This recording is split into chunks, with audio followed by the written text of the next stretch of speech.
Hey guys, what's going on? Welcome back to my channel. It's Brittany here with another video all about how to live a happy, healthy, awesome life in a wheelchair. And today I wanted to talk about something that is a huge struggle for so many people with spinal cord injuries or neurological conditions or anybody in a wheelchair, and that is staying healthy and fit.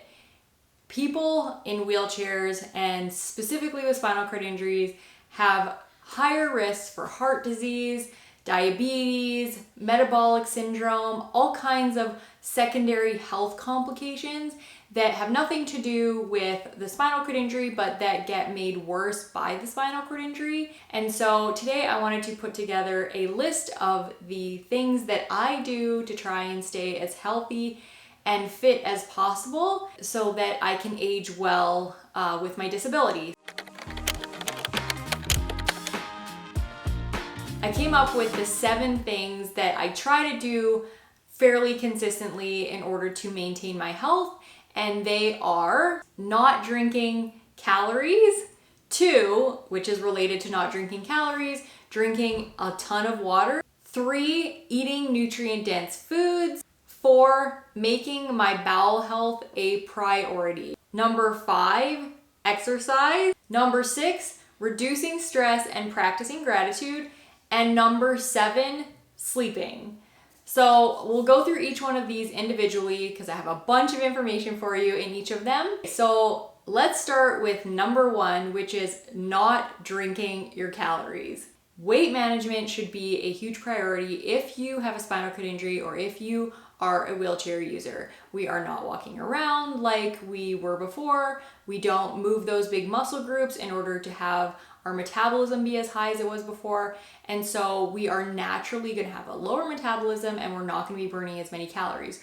And so we have to which sucks, we have to watch what we're eating and drinking. And the easiest way, for me at least, to cut out unnecessary calories is to not drink them. And if I do choose to drink my calories, it is a treat. So once in a while on a weekend, I will have a coffee with Bailey's, or I will have a hot chocolate if we go out for supper or something like that. But it is a treat. It's not something I do every single day. The things that I do choose to drink are water, tea, herbal tea because I don't like caffeine, and fresh pressed vegetable juices. So I might juice some cucumber, celery, those kinds of things. But those are the only things that I drink, and it just seems like an easy way to cut out calories. So that is number 1. Number 2 is related to number 1, and that is drinking lots of water. I already said in tip number 1 that I choose to basically only drink water and herbal tea,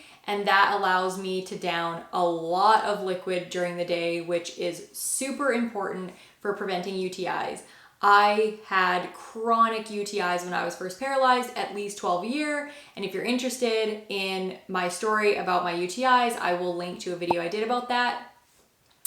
But I just could not get rid of them. And it wasn't until I made drinking a priority and drinking water specifically that they started to go away. I did a bunch of other things that I mentioned in the video about how I cured my UTIs, but water is definitely, I think, the number 1 thing that helped me cure my UTIs and helps me to this day prevent them. I drink about 500 milliliters in between every single meal, and I always have a big cup of tea with me or my giant water bottle, and I'm always drinking. I cannot stress this tip enough. If you want to maintain your health, you'll drink water. It lubricates your joints, it helps your skin stay supple and healthy and elastic so that you can prevent pressure sores, it helps prevent constipation, it flushes your bladder like we've already talked about. There are just so many reasons, especially with a spinal cord injury, to drink lots of water. So I hope I stressed that one enough.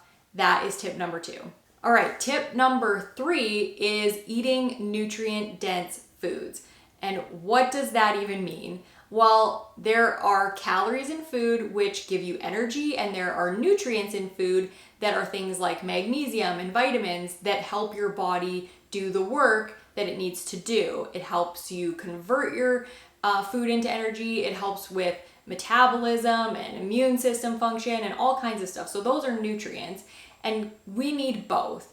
And so nutrient density is the ability to eat things that are lower in calories but higher in nutrients. That's the traditional definition of nutrient density. I prefer to define nutrient density as the amount of nutrients per a typical serving of a food, because when we just take into account the nutrients per calorie, we don't really take into account typical serving sizes. So as an example, spinach is actually a lot more nutrient dense than eggs according to the nutrients per calorie, but in one serving of eggs are actually more nutrient dense, because you would have to eat so much spinach in order to equal the same amount of calories that you would get in one egg. And so the nutrients per calorie might be higher in spinach, but you're never going to eat 8 cups of spinach in order to equal what you would get in an egg. So you really just have to think about it like, how much can you fit in your stomach? That's how I like to think about it. And how much nutrients are you getting for what you can fit in your stomach before you're full. And this is super important for people with spinal cord injuries, because many of us have a lower appetite because our metabolism has gone down and we've lost muscle mass, or we're just sitting and we get fuller faster because our stomach is sort of squished in our abdomen because we're always sitting. And so I think that we need to be eating the most nutrient dense foods, getting the most bang for our buck when we are eating the foods that we're eating, so that when we're done and we're full, we've gotten a lot of nutrients. And nutrients are even more important when you have a spinal cord injury, because even though our calorie needs have gone down after a spinal cord injury, our nutrient needs stay the same. And I would even argue that our nutrient needs go up because our body is under more stress. We have to use our arms all the time.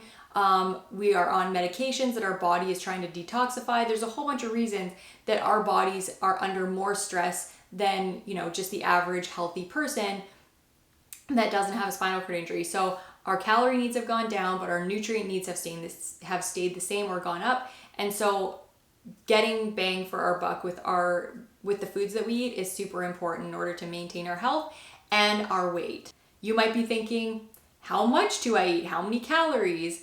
Well, there's really not that much good information out there about how much somebody with a spinal cord injury should eat compared to an able-bodied person.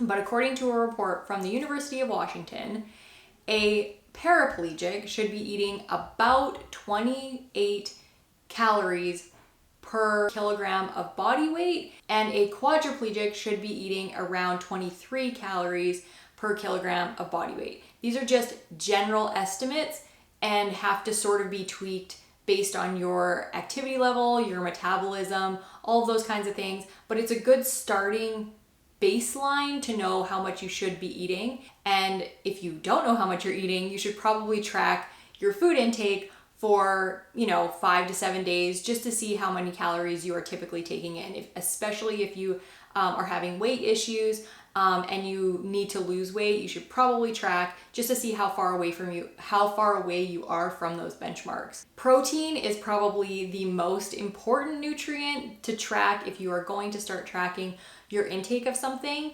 And the estimates for people with spinal cord injuries are pretty similar to those that don't have spinal cord injuries. If you don't have a pressure sore and you are relatively healthy, then you should be eating on average between 0.8 and 1 gram of protein per kilogram of body weight. If you have a pressure sore though, you need to be eating more protein because you have to rebuild the tissue from the pressure sore. And so if you have a stage 2 pressure sore, you should be eating between 1.2 and 1.5 grams of protein per day per kilogram of body weight. And if you have a stage 3 pressure sore, you need to be eating even more. You need to eat around 1.5 to 2 grams of protein per kilogram of body weight per day. So that's a lot of protein, but especially if you have a pressure sore, it is an important nutrient to prioritize. So those are some general estimates. Good place to start if you are not sure how much you should be eating. So that is tip number 3.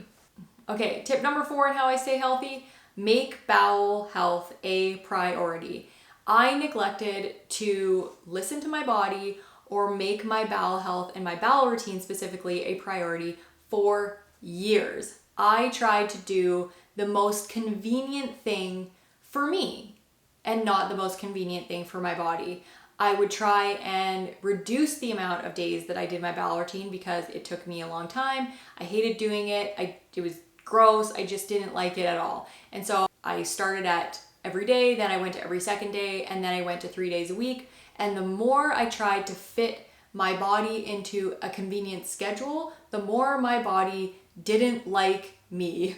I just got more bloated and more constipated, and just, it was awful. And so my biggest tip for you guys is, if you are trying to make your body fit a convenient schedule, your body doesn't know what convenience is. It doesn't know that you would prefer to go to the bathroom on Tuesdays and Thursdays and not any other day of the week. It doesn't know that. I eventually had to start listening to my body and deciding to do my bowel program every day, whether I liked it or not. And yes, some days I'm still bloated, some days I still get constipated, but it is so much less than it was before. But first I had to make my bowel health a priority, which means choosing foods that you digest well, listening to your body in terms of which foods you don't digest well, deciding to listen to your body and do bowel routine when your body would rather do it and not just when it's convenient for you. There's a whole bunch of things that go into making your bowel health a priority, but it's something that you need to look at if you want to maintain health long term. All right, on to number 5, which is exercise. As I mentioned before, people with spinal cord injuries are at increased risk for obesity, heart disease, diabetes. So we need to be able to try and reduce those risks as much as possible by staying active. I neglected to exercise for 19, hear that again, 19 years in a wheelchair. I told myself for 19 years that I couldn't exercise because I was in a wheelchair, that exercise was harder for me because I'm in a wheelchair. Any excuse you could think of, I used it not to exercise. The truth was, I didn't know how to exercise in a wheelchair. I was intimidated to exercise in my wheelchair. I was embarrassed to go to the gym and not know how to use the equipment and be the only wheelchair user there. All of these things were just fears. Fear of the unknown, fear that I was too stupid, fear of a whole bunch of different things. But in the end, it made me not exercise, and I was unhealthy because of it. But exercise isn't just to improve our health and, prevent those secondary health complications. Exercise is important for maintaining our strength, the strength that we need in order to maintain our independence, to be able to do things that we need to do, to have the confidence that we can do the things that we want to do. For those 19 years that I didn't exercise, I couldn't transfer to super high places. I couldn't get myself back into my chair if I fell out. I couldn't transfer from the floor to my chair. I didn't have confidence to go to a friend's house and transfer onto the couch. I didn't have confidence to do so many things on my own because I just wasn't sure about my own strength and abilities. And after I started working out, I got stronger, and then I got confident, and I started trying a whole bunch of things. I could travel on my own. I could take my kids on road trips without my husband. I could get myself back into my chair if I fell out. I could get on the floor to exercise if I wanted to. All of these things that I couldn't do before were suddenly possibilities, and it was all because I decided to start exercising. So many of us in wheelchairs tell ourselves that we can't exercise. I did the same thing, but the truth is, exercise doesn't have to be complicated or difficult. Exercise is really a simple concept. The definition of exercise is simply an activity requiring physical effort sustained to maintain or improve health and fitness. That's it. It's super simple, and it doesn't have to have complicated CrossFit or all of these different names of, weightlifting things. It doesn't have to be any of that. It can be you doing arm jacks in your living room, or the Running Man, or dancing to a song. It does not have to be complicated, but there are some goals to exercise that I want to go over because I think this is really important. So in the definition of exercise, it says that it's an activity done to improve health and fitness. So as wheelchair users, I want you to pay attention to this all the time, because we have to lift ourselves around for the rest of our lives. We have shoulders that need care and attention, and we can't abuse that. So we have to make sure that when we're exercising, we have the end goal in mind. If we're lifting crazy heavy weights, that's going to put more stress on our shoulders and our joints than we already have on a daily basis. Is that improving our health and fitness? Probably not. If we are, doing something that's crazy like hand cycling for hours on end or competing in crazy things that are taxing our joints, it's not exercise. So if you're going to exercise and you're going to call it exercise, then it has to have the goal of improving your health and fitness. So we want to make sure that we have a balance and that even if we're doing healthy things, we're keeping them within a healthy range. And now your question is probably like, where do I start? I have no idea where to start exercising. Well, I didn't know either. And so when I wanted to start exercising, I Googled, wheelchair exercises, wheelchair fitness, and I found my friend Sarah Foley. It was, 2 years ago. No, it was 3 years ago. I think it was 3 years ago. 3 years ago, I made a phone call to apply for the Disability Icon program that Sarah had just launched. And I started the Disability Icon program, which is the only fitness program out there for wheelchair users. It's the only program of its kind that's a subscription service. Guys, I can't tell you how much this program has changed my life. It gives you workouts. It gives you videos of all the workouts so that you don't have to be intimidated. You don't have to wonder, I don't know how to do this exercise.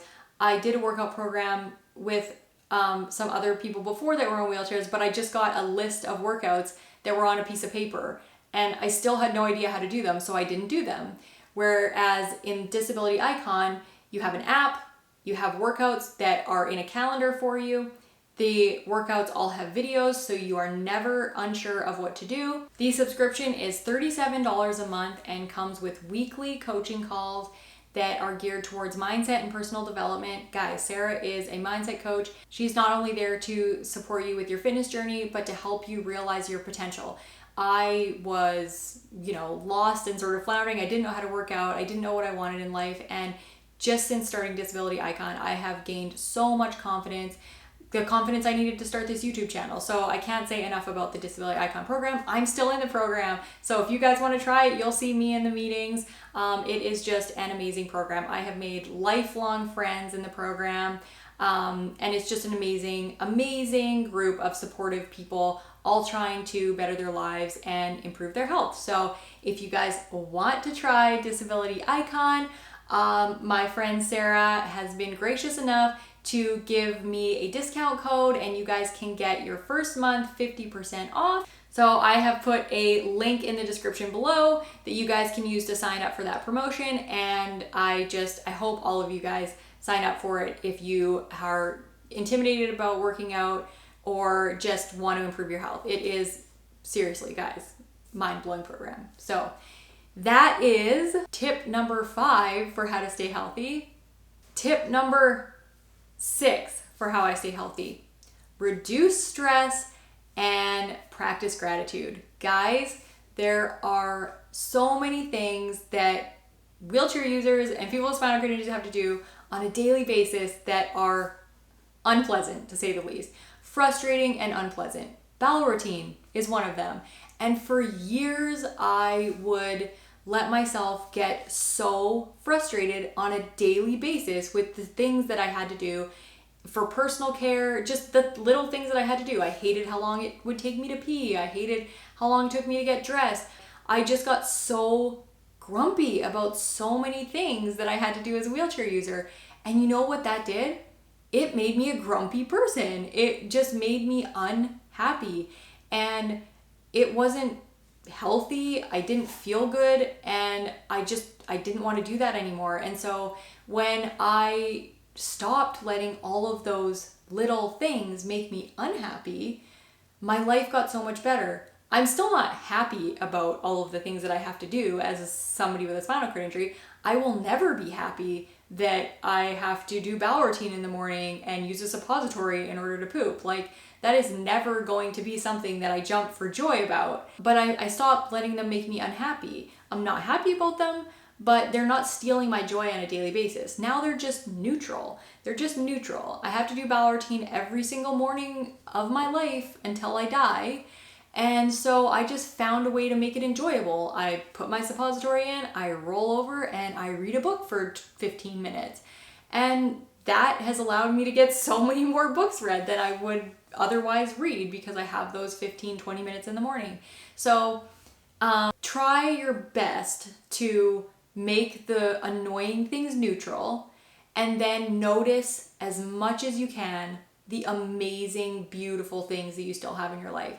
And practicing gratitude, guys, is the easiest way for your life to get better, because when you are on a low frequency, when your energy is on a low frequency, the universe rewards you with low frequency stuff.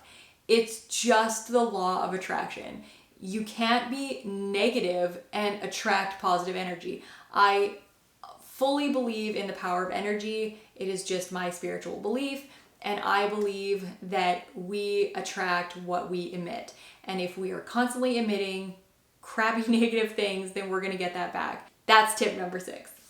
And the last one, the very last tip. Okay, so this one is sleep. And this is just like an obvious thing that everybody says in everything about being healthy, but it really is super important. And it's even more important with a spinal cord injury. And here's why. Sleep burns fat. And we want to maintain our weight, so sleep, because you're burning fat when you're sleeping, and good sleep burns good fat, lots of fat. Sleeping repairs tissue, and we are constantly hard on our tissue as wheelchair users. I have had tendonitis, carpal tunnel, chronic neck pain, all of these things. And when we sleep, or when we don't sleep, we don't give our body the opportunity to repair the tissues that are inflamed and all that stuff. So sleep is important if you want to reduce your pain and prevent injury. So sleep for that reason. Sleep improves digestion. So if I don't sleep, I don't poop. If I don't sleep long enough, I don't poop. And that seems crazy, but sleep, you digest when you sleep. And then of course, sleep is important for just resting your skin. It's the time that you get out of your chair. It's the time that you're off your butt. And it's a time for you to stretch out the muscles that have been cramped up all day. If you can tolerate sleeping on your stomach, it's a great way to stretch your hips out. I don't do tummy time enough, but it's definitely something that needs to happen. And if you can get it out of the way when you're sleeping, then it's just, something else you don't have to do when you're awake. And it's a great, great stretch for your body and a chance for your skin to rest. So sleep, that's my last tip. I'm going to recap just so that you guys can hear all of them again, because I think they're so good. All of my tips are amazing. And you'll want to hear them again. So you probably forgot all of them if you're watching all the way to the end. Okay, so my 7 tips for how to stay healthy and fit in a wheelchair are: number 1, don't drink your calories. Just don't. Number 2, drink lots and lots of water. Number 3, eat nutrient-dense foods. Make the most out of the foods that you put in your mouth. Bang for your buck, people. Put as much nutrients in your stomach as you can before you get full. Number 4, make bowel health a priority. Bowel health should be a priority. Stop trying to squeeze your body into a convenient schedule. It doesn't like it. You will be happier when you poop more often. Trust me. I hate it when I don't poop, and I'm happier when I poop. Number 5, exercise. You can exercise. I'm telling you, you can exercise. I don't care what your level of injury is, there is something you can do to improve your health and fitness with exercise. Just don't tell yourself you can't, because then you won't. Number 6, reduce your stress and practice gratitude. Please, please, please look at the glass as half full, because there's so much beauty in this life and we don't want to miss it. And then the last thing is sleep. Just, go to bed on time. So those are my 7 tips, all about how to stay healthy in a wheelchair and the things that I try to do on a consistent basis in order to maintain my health. I hope you liked this video. If you did, please smash that like button and subscribe if you have not subscribed already. Thanks so much for hanging out with me today, guys. I will catch you next week on another video. Bye.